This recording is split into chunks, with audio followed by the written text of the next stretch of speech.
I was, for about a year, a scientist. I worked at the Institute of Zoology in a lab, saw my peers with haggard faces, postdocs, not like you, by the way. You guys, you look much fresher, much more excited and up for this. And I decided that actually I couldn't cut it as a scientist. I was much more interested in working with a varied bunch of scientists and supporting them. So I became ultimately an investor and a banker to the life science industry. That's me. So just a couple of things I think, I'm going to start with actually the messages I want you to take away with. If anything's worth saying, it's worth saying at least a few times. John mentioned earlier that raising money is very difficult. It's a long, hard process, and there will, by definition, be a lot of disappointment. So suck it up, I suppose, is one thing. But the other thing to take away from that is you've got to have patience and you've got to have perseverance. And you've been sat in this very oddly climate-controlled room for the last 6 hours. You've demonstrated at least those capabilities, so well done there. The other key thing, and I'm going to keep saying this time and time again, is that raising money, it's not really about the money. Right? I keep saying this thing to people, money is fungible. People aren't, right? The dollar in my pocket is the same as the dollar in Matt's pocket or anyone else's. But the people giving you that money, that's really what it's all about. And you might think, what a horrible cliche, that can't be right. Surely just 10 million from them is as good as 10 million from them. It really isn't. John spoke about what a long journey it is building a company to the point when it's successful, however you define that, whether it's a revenue-generating company, whether you've sold it to a big pharma. It's such a long journey that your investors, your directors are going to be with you all that way. So you have to be absolutely sure that you can work with them. And you will face tough times on that journey. Elan spoke about the twists and turns that you can take on that journey. You need support, genuinely supportive people. So, when you're pitching, don't forget, you can pitch them as well. It's time for you to ask questions as well. It's very important. And the last thing, I guess, is good ideas do get funded. In our sector, we often get compared to the tech sector, right? And by the way, if any of you have friends who are tech entrepreneurs that hang out in Shoreditch, lose those friends now. Because for every dollar you raise, they'll raise 10. And they'll do it raising for an app that delivers coffee online or something, stupid like that.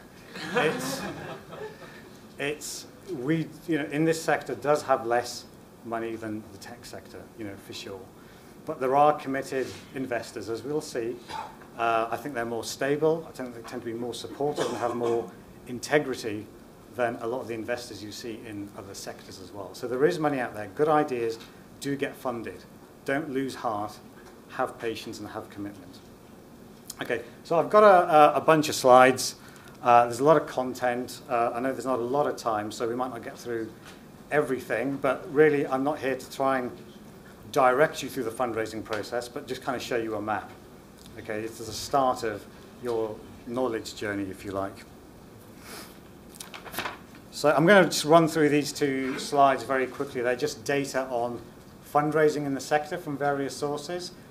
Don't be alarmed at the downturn there. That's not full year's worth of 2014 data. It's only 3 quarters. But essentially there you've got European private investment into life sciences. As you can see, a nice upward trend from the lows of the post sort of .com, post 9/11 aftermath. Next to that, you've got the sort of US VC life sciences, again, quite stable. Down here, you've got public money raised, so that's money from companies that list on markets around the world, the NASDAQ or London. And over here, you've got money from big pharma by way of acquisition across various subsectors. Again, just giving you a snapshot that there's money from various sources available always to fund good, good solid ideas. And then just turning to one source of that money, with the corporate venture guys in particular, they've become more and more important. So people like SR1, Matt and Jens here, J&J, Takeda, they now in the last sort of 2-3 years, represent about a third of life science investment. You can see before it used to have a sort of 10-15% or something like that. Numerous factors for that. Cynical might say, well, a lot of those big pharma have cut their R&D budget, so they rely on biotech for a pipeline, which is partly true, of course. We'll see again that sort of corporate VCs have changed the way they invest over recent years as well. So a lot more focus on sort of seed and early stage, what we call sort of A, B rounds to a degree. And we've got some biopharma and device stats there by indication. But I talked about this idea of a journey, as a lot of people have.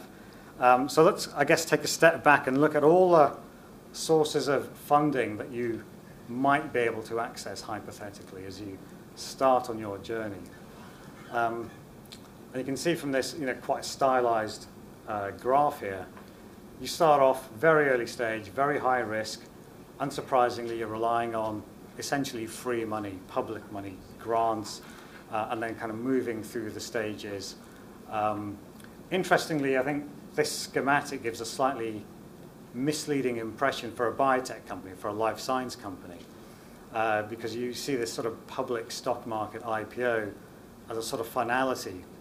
And in the tech world, again, to contrast it, we talk about tech IPOs are typically seen as exits, as a way for the existing investors to cash in their investment. In life science, an IPO isn't really a true exit. It's just another way of raising capital.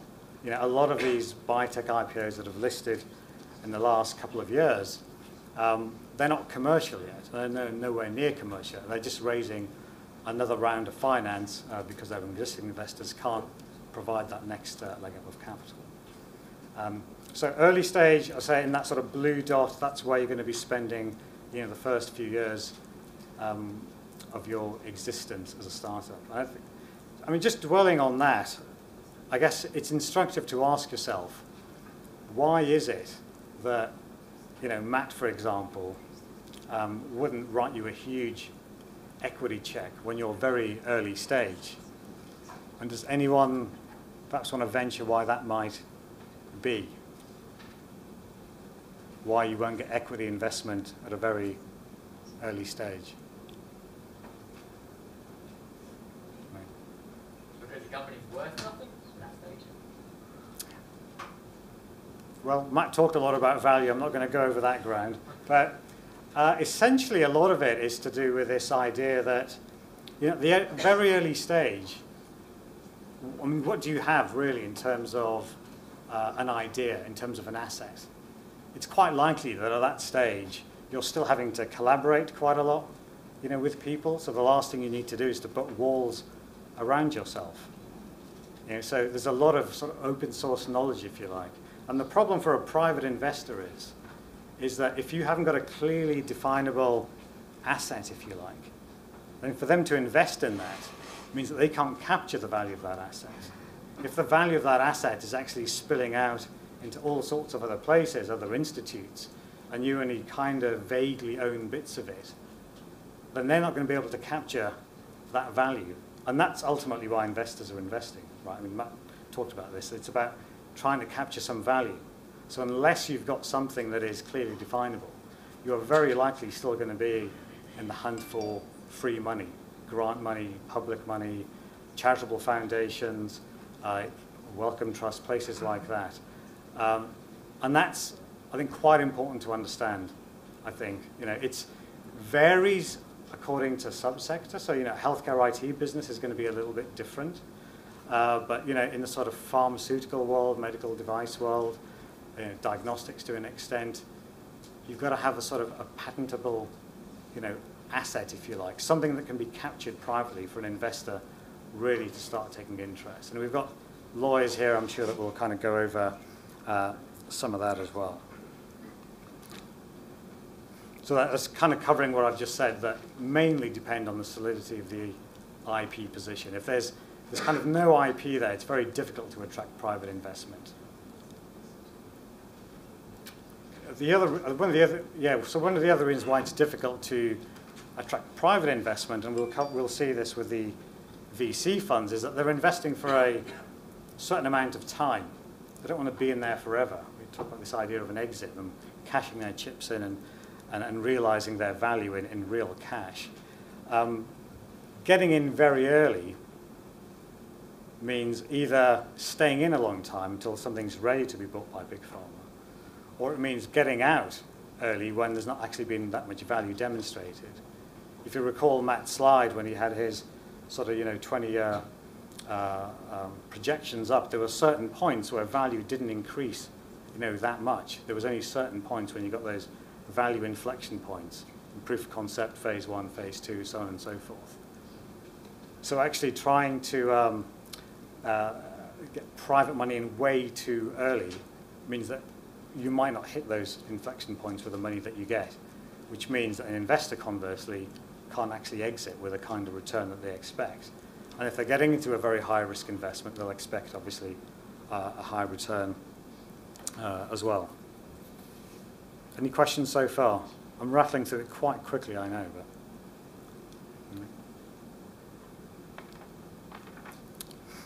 Okay, so staying with the idea of very, very early stage then, a lot of you will probably stay within some sort of incubator, cluster, university environment. And again, John spoke about this, and I think that makes a lot of sense because there's a lot of free resource available. Legal advice, business advice, getting the company set up, maybe they've got preferential arrangement with banks to smooth that sort of process. Even moving outside the university, there are regions, across Europe, for example, where to try to attract firms through tax breaks, through kind of wider networks and so on. In the Benelux, here, we heard about Med City, a sort of initiative to cluster, bioscience firms in the southeast of England. Edinburgh have a similar thing. There's, Excalibur Fund in Wales trying to attract companies, to that sort of region as well. Obviously, a whole lot of public money as well, grant money, Innovate UK, at the European level, Horizon 2020. And then the foundations as well are, sort of very active. So Wellcome, probably the best known, probably the biggest. But across Europe, investors like Lundbeck Fond, Novo, very active investors in this sector.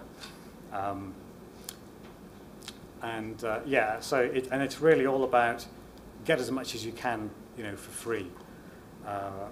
But think carefully about the incubator that you're with. And I think John touched on this again when he talked about slightly ambiguous, although it didn't seem that ambiguous to me, view on tech transfer offices. Matt's laughing as well. We've got bitter experience, right? I mean, the quality is variable. The people may not be commercial. They're often torn between, are they there to make money? Are they there to sort of advance the university's reputation? What influence does the founding, academic have? It can become quite messy.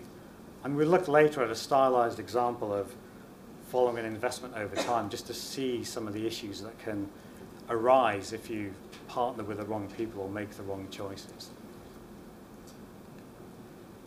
So once you've kind of exploited all your free sources of money, let's say you've got to the point where you have an IP, you have an IP portfolio, something that's now starting to attract the interest of private investors. It's quite likely that the first group, definable group that you come across of private investors are angels. Everybody know what angels are? We've heard the term a lot today. These are basically wealthy individuals. And they operate with varying degrees of formality as well. So at one end, they are literally individuals acting on their own. At the other end, sometimes in concert with other groups of people they've worked with, almost like an investment fund. But fundamentally, they're individuals.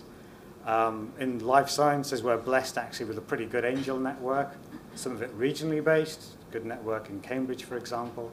I know of similar networks in Germany and across the continent.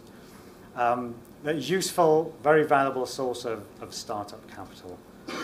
In this country, again, forgive my UK bias, but 200K to 3 million rounds is typically kind of what you see them supporting.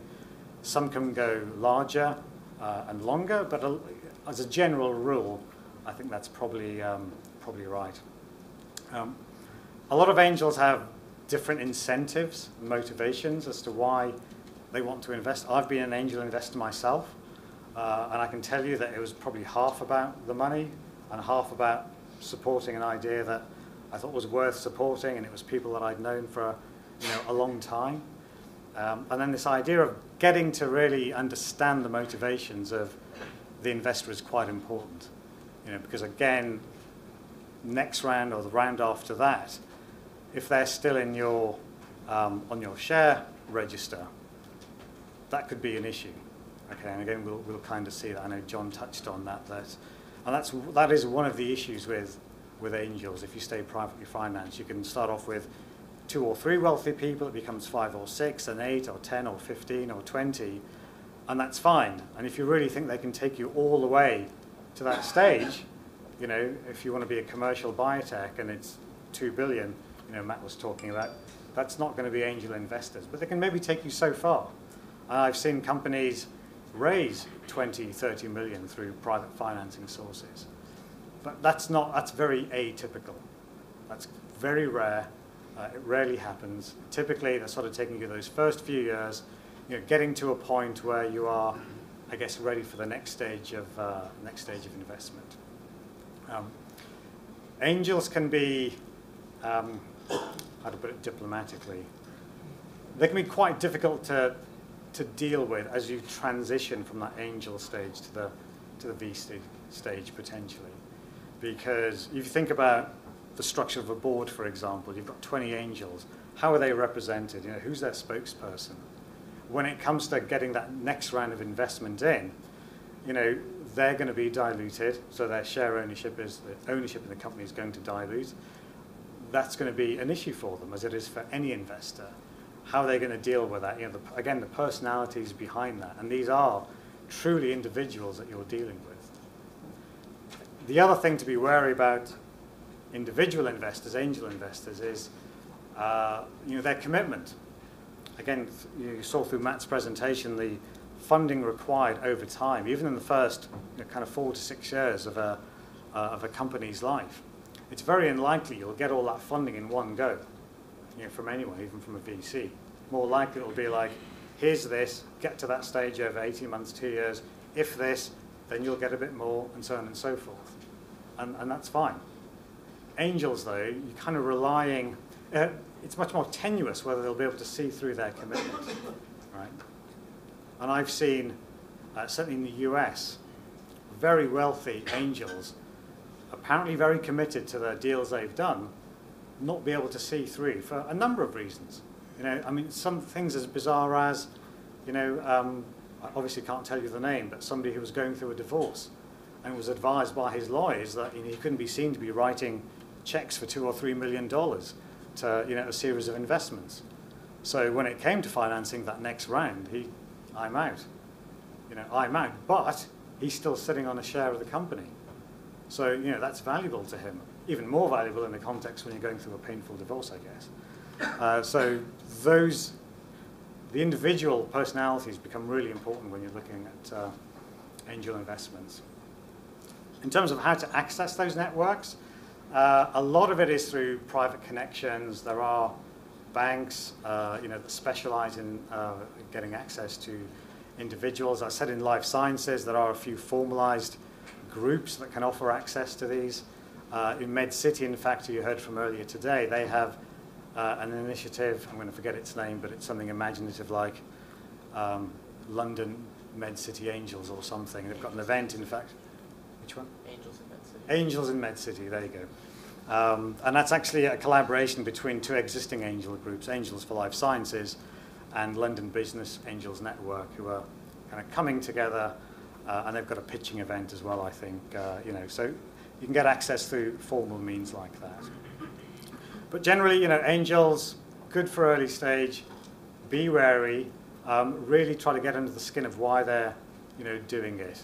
There are some people who've come from the sector, made money from the sector, want to see the sector succeed, and on paper they're good, rather than somebody who's thinking, oh, this whole immuno-oncology thing looks fantastic.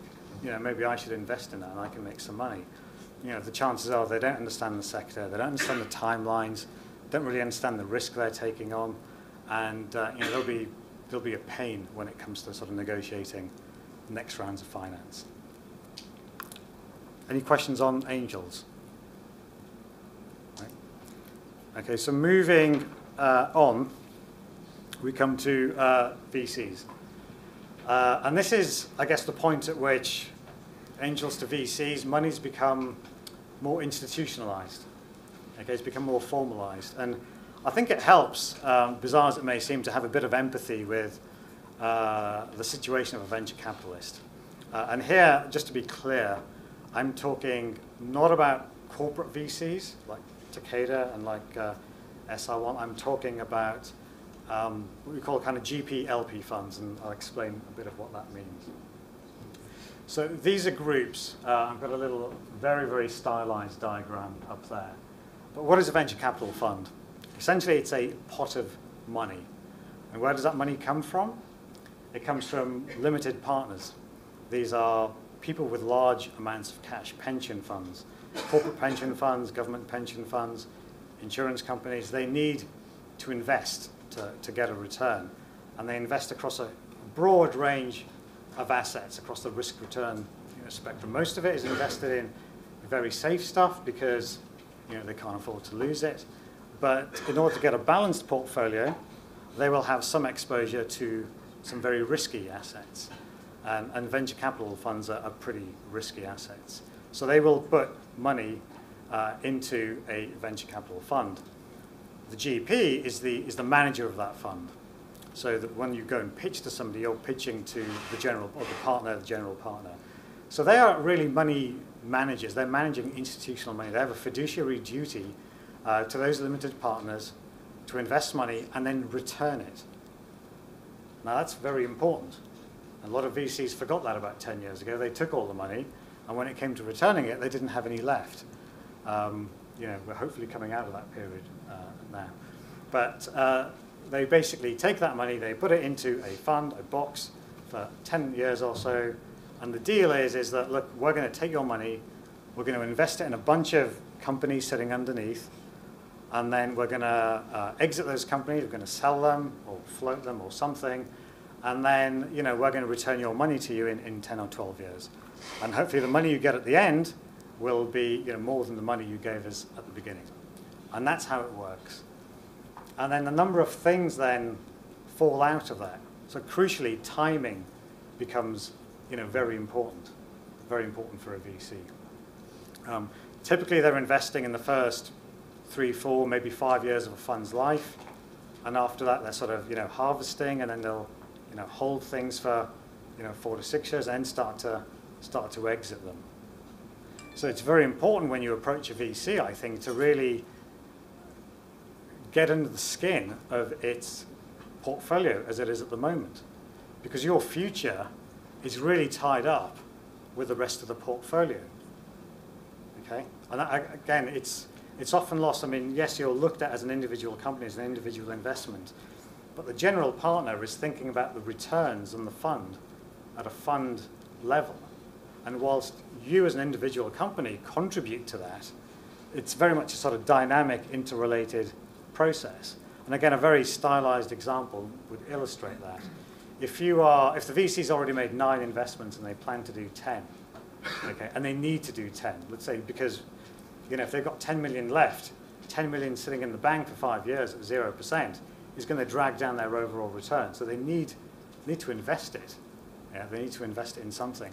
But if on those first 9 deals they're pretty comfortable at a fund level, they've made 2-3 times the money, which is enough to convince those limited partners to give them money for fund number 2, then they're probably not going to invest in a very high-risk venture, right? Again, just think of a betting analogy. You've gone to the races for the day. There's 6 races. If you're up after race 5, you're not going to double down on race number 6. There's no need, right? You're going to kind of bet evens on an each way, on the favorite or something like that. So again, think about your own proposition when you're approaching a VC, and grill them about the rest of their portfolio. They should be open about it. I know that a lot of the corporates are like this, and again bit of a shout out to Matt, groups like SR1, they will have away days and events where they will get their portfolios companies together. So there's no kind of hiding about what's going on there. And that level of transparency you should demand from an institutional VC as well. Because, as I say, your fate is tied up with their fate. The other way that dynamic works is, I mentioned that you're not going to get all your money at once. It's going to be dropped in. But you're one of 10 companies in the fund potentially. And they're all going through the same process at different points in time, all hitting inflection points at different points in time, and twists and bumps in the road. And when they've got to call funds from their limited partners, they're sitting on a dwindling pile of cash, and they've got as many mouths to feed. All of a sudden it becomes a question of, well, not does this company deserve the money, or is this still a good investment? But very much about, well, we've got 10 million. Is it kind of 5 million each, and that's the way it works, or actually is that the better bet? And this one we just kind of cut loose, and we take a write-off, and they go out and try and raise outside funds from somebody else. So that sort of portfolio dynamic is quite important to understand, I think, in the context of raising, capital. We've got there, I mean, there's a ton of groups, across Europe. I've got there just a list of a few of them that you may have come from. I'm not going to make any value judgments on any of them. There's a lot of people in this room that know them well, that have worked with them. I've worked with all of them. Yeah, so that's kind of VCs. I think,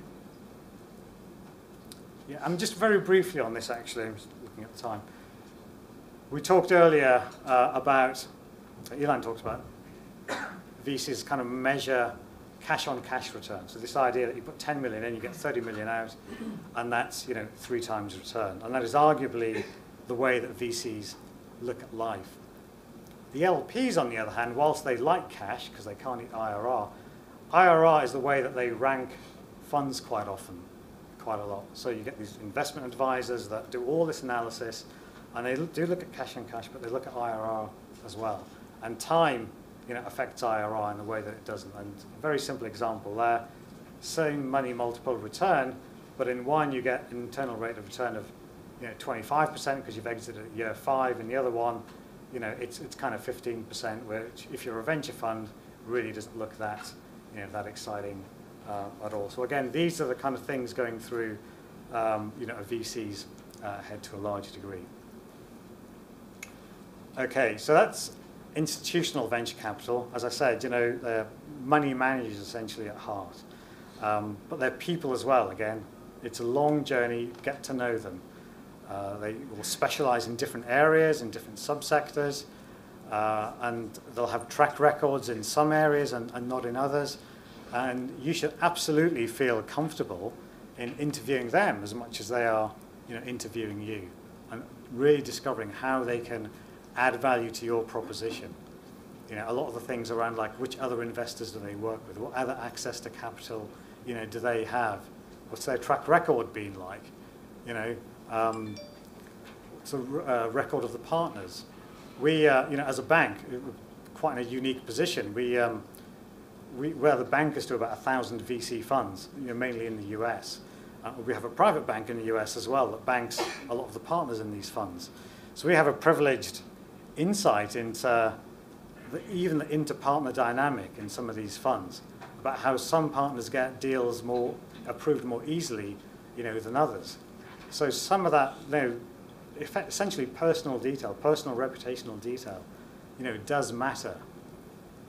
You've got to look through the overall brand of whichever VC it is, the SV or the SR1s, whoever, and look at the individual behind it. Again, I'm going to keep ramming this home that it's about the people. The money is fungible, the people aren't. So yeah, I just wanted to rush through this very quickly. This is what I wanted to show here was, we heard a lot about dilution and why dilution is important. And I want to look in the context of some of the issues that it can throw up. It's quite complicated to follow, so I am going to go through it very quickly, but I think it's just helps be aware of what's going on. So you start off, you raise what we call Series A, You've given away 20% of the company to a VC investor. The pre-money valuation, so the valuation that you arrived at when you did all Matt's work, was 8 million. 2 million in, so your post-money is now 10 million. You do a bit of work, you hit an inflection point, positive, all is good, and you go to raise your Series B, and it's what we call an up round. You've increased value. You've followed Matt's advice, and your company pre-money is now worth 48 million. You raise another round of 10, and you can see you've got some new Series B holders now. Everyone's now being diluted. Everyone's ownership is less, right? But it doesn't really matter because it's less of a greater amount. Okay, so that's fantastic. That's all well and good. You're happy as the founders and management, and the investors are happy as well. You carry on, you do some work, and you hit one of those bumps in the road. Your data comes out a bit grey, perhaps, or God forbid you kill someone. I don't know. But something happens and you need to raise more money, but now you're doing it at a down round. Okay? So life isn't linear as a startup. Value doesn't always go up. So we see here that when you came out of your B round, the post money was 58. Let's say the C round is a down round, it's 35 million. But you need money to progress. You're convinced you can put this story right, maybe it's not as drastic as repurposing, but something can be done. And you find an outside investor who says, yeah, I still believe in this, but this is the deal that they want to cut. So now everybody gets diluted. Again, the founders, the A guys, and the B guys as well, and now the Series C guys are sitting on just over a fifth of the company. Now, if you look at your perspective as a founder, then maybe everything doesn't look too bad. Because right at the beginning, your stake was worth, pre-money, 8 million. And then it went up to, after the B round, you were sitting 70% of, post-money of 58 million, which is obviously, a big increase. And certainly at the C round as well, you've got just over half of, post-money 45 million. So it's still, it's down on the B round, but you're still, doing quite well. But look at what's happening to the guy who's got the Series A. He went up, put 2 million in, it turned into, approaching 10 million, and now it's down to sort of 4.5 million post the Series C round. Now, put yourself in that investor's shoes. And they're looking at this thinking, what's going to happen further? I'm going to get squeezed more and more down. They were sitting at one point on a 5 times money return, which is looking okay, well, looking very good actually. And now it's kind of like 2.5 times return. Just think about how they're feeling about that investment and about the journey that company is going to go on. And then put that back into the whole portfolio dynamic that I talked about as well. And you begin to see how all these relationship issues really become quite important about managing your investor, really kind of trusting them to do the right thing. Because some of these people might be resistant to bringing new money in, which you need. But if they don't have the money themselves, and you get stuck in this sort of netherworld of drifting along, money being drip-fed through sort of convertible share structures and things. So again, there's a lot going on, there's a lot to take in, but the point is that dilution is important, control is important, and just kind of be aware of it. And when you start negotiating term sheets, just sort of bear that in mind.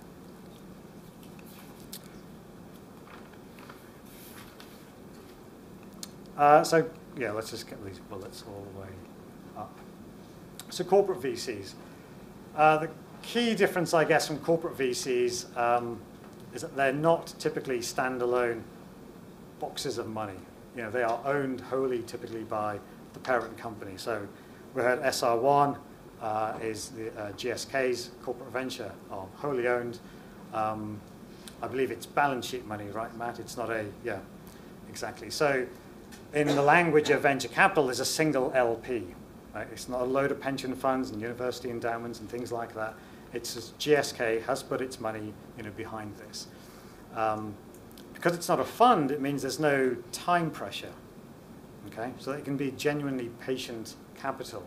It's not like they're going to have GSK kind of 10 years later saying, hey, dude, where's my money? You said you're going to be 3 times return. What's happening? They are what we call evergreen. They just keep investing and harvesting when they need to. Now that said, a lot of them will invest alongside regular VCs.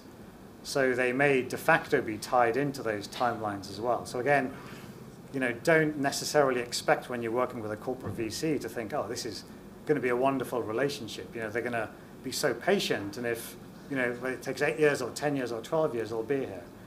The likelihood is there may well be somebody in there who is a more conventional fund, who has a significant seat at the table, that is an important party to those discussions. But they can be more patient capital, and more, I guess, and Matt, feel free to chip in, but more and more you do see corporate VCs and similar groups like Lundbeck Fund. I mean, Lundbeck Fund aren't a big pharma company, but they're a big evergreen fund, investing together, sometimes for these very issues, that they all have the same investment philosophy, right? All the same view on how we're going to behave if these bumps in the road occur, or if this happens, or what's the right time to exit, and so on.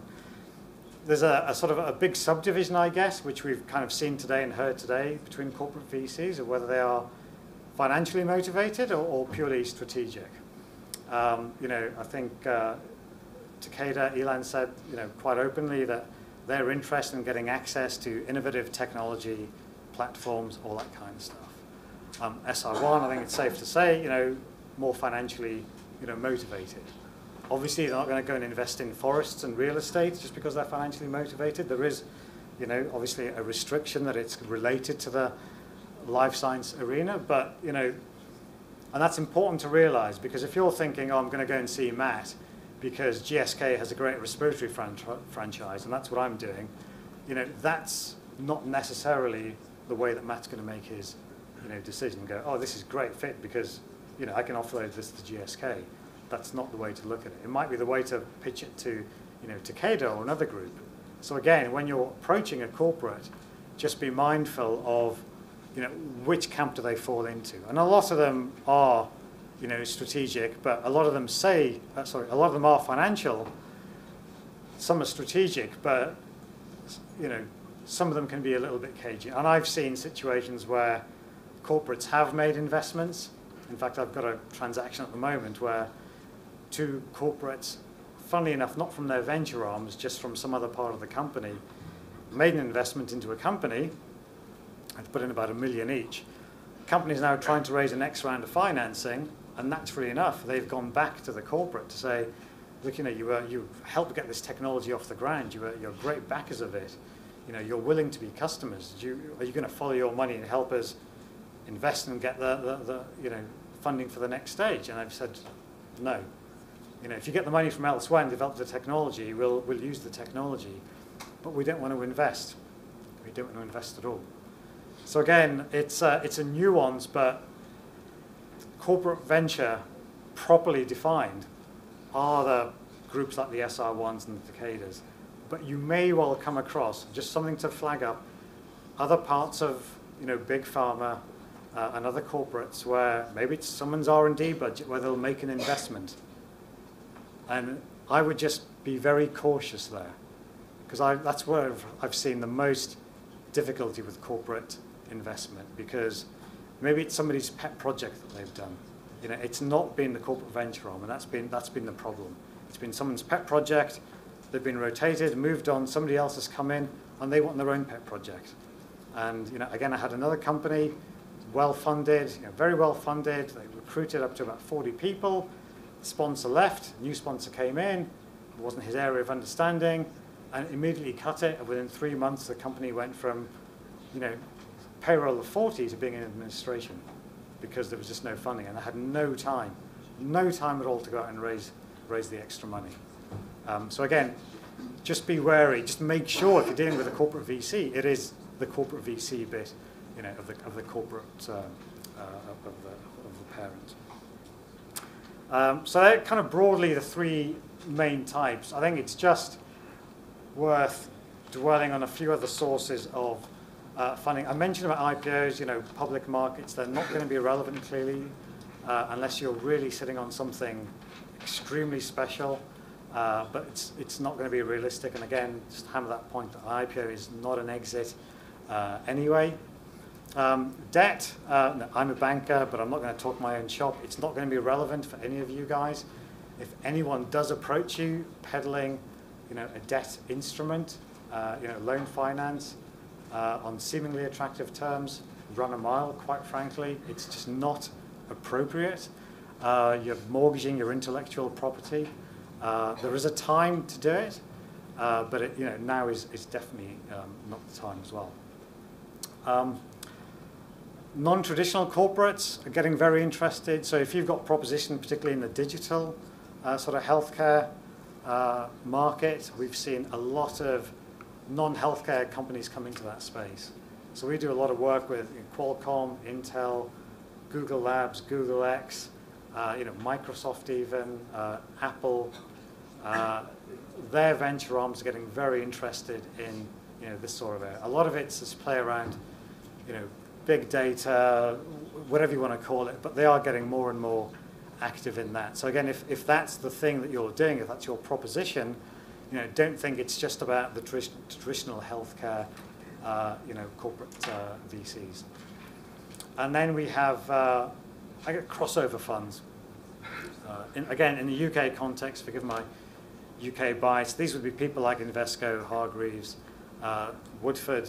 Neil Woodford has a new fund out. Again, these are typically structured as evergreen funds, so they can be patient capital. Their model is typically investing alongside knowledgeable investors. So they will not typically be first in, but if you've managed to hook someone like, Matt or one of the sort of bigger life science VCs, then they will sort of come in, after that as well. So very much an honourable mention for them. Again, unlikely to be realistic at this, early stage. I think you're really focusing on those three groups that we've spent a lot of time with at the moment. Now, Matt talked about value. I don't want to spend a lot of time on this, but just my own take. And I only mention this because it's a mistake I see in a lot of pitches. I talked earlier, and it sounds as though it's almost contradicting what I said earlier about it's hard to attract private investment unless you have, IP, for example. But it doesn't automatically follow that if you have IP, you have value, right? It might sound very obvious, but the number of times I've seen early stage companies say, look, this is my technology. It's got patent protection for 25 years, 20 years. It's valuable. It must be worth something. I mean, it's not. A patent, some degree of protection may be, it may be a necessary condition to realize value, but it's not sufficient, right? You've got to apply that. You've got to find some use. So this really goes back to what Gene was talking about earlier about the business plan. How do you exploit that piece of property? How do you demonstrate that line of sight to the market rather than just going, this is rare, this is unique, nobody has this, give me something for it. That, that's just not going to work at all. Again, it's probably a very obvious thing, but it's worth stressing that uniqueness alone, is not going to drive value. It's what you do with it, how you create a market proposition around it. So just finishing up quite quickly then, and reiterating a lot of what I've talked about. Fundraising at this stage is going to be quite a dominant activity, so get used to it, quite frankly. If you remember that slide with the life cycle of your company as it changes through time, that's going to mean changes in your team over time as well, right? So the person who starts off as your CEO may not be the CEO, let alone at the IPO stage, even at the Series B, Series C stage. And we see that a lot as well. Great scientists don't always make great fundraisers, and so on and so forth. Again, this point of investment is fungible. People aren't really get under the skin of the individuals, all right? People will be offering, I hope, I'm sure they will, significant amounts of money, but do your homework as well. Try to understand, in the case of VCs, what do they really like? What do they invest in? How do they invest? Some angel groups even, I work with one angel group that literally drip feeds money in on a monthly basis. Right? Just think about that, what that means for your company. You're literally living month to month. they're managing the cash flow that tightly. And this particular angel group is, the main angel is an extremely wealthy individual. So he doesn't have to do it like this, but it's his philosophy of trying to make you guys capital efficient. It's a very extreme way of doing it, you know. And it might work for you, but it might not. So again, just try and understand and get under the skin of how they actually work, whether it's an angel, whether it's a corporate, or whether it's an institutional VC as well. I mentioned this point about accountability because it's very easy at the early stage to think, you know, business plans and this and that, and then you get some money in, and all of a sudden you're, you know, a real legal entity, and you've got shareholders, and, you know, you've probably forgotten what your lawyers told you about, you know, keeping a tight hold of the share register and all your company documents. But ultimately, you're trying to make money out of this, and at some point, you're hoping that somebody's going to come along and buy you. And again, I've seen deals fall down, or worst case fall down, but, you know, even sort of price chipped, you know, where they come in and think, oh yeah, we'll buy you for 200. And then they open up the books. And when these guys do their due diligence, it's really, really tight. So yeah, have you remembered to register the IP in all the territories that you should have done? Have you kept accurate board minutes? Is everything nice and tight? Because if it isn't, they will just use that as an excuse to chip away. That 200 will become 185 and 180. Because if things aren't complete, the picture isn't complete, they're taking a risk. And, you know, if you remember what John said, is you're trying to take a risk out as you move through the process. And if you're taking kind of scientific risk and regulatory risk out at one end, but you're not being on top of your paperwork, as dull as it sounds, you're just replacing one risk with another kind of risk. You know, and they will use that to drive down, you know, the price. Don't obsess over value, you know. So have a view on it, go through the methodology, but don't kind of obsess over it. There are so many uncertainties, as Matt said. Play with his model, you'll realize that, you know, a tiny tweak here of a discount rate or a probability here there just makes such a massive, massive difference to the outcome. You could go insane trying to run a Monte Carlo analysis of all the permutations of, you know, what is the right kind of pre-money value I should have. The guys on the other side of the table, and again, you know, we're blessed, luckily, in life sciences to have a lot of investors with integrity. They've done this a lot of times before. Your lawyers will have done this a lot of times before. They can guide you, so don't necessarily obsess over that. And again, last of all, grill your investors as well. You know, they're going to put you through the mill. You have every right to do the same to them because it is a relationship. It is a long time. And I've seen fights. I've seen people fall out and not work again. You know, management teams and investors. You know, C investors and B investors. It can get messy. It can get personal. You know, I'm not trying to put you off. I'm just trying to tell you, you know, what the bumps in the road, you know, can be. It is, again, to reiterate that message. It is not really about the money. It's about the people and their motivations, their incentives. Do your job and get under the skin of that, you know, before you take that check and think, Yahoo! You know, we've done it. You know, it is a journey. There are going to be other fundraisings that happen after that. That's all I wanted to say. I know I rattled through it really quickly, but again, the objective was to kind of give you a map, point out some, you know, main features rather than give you a detailed, you know, sat-nav style navigation.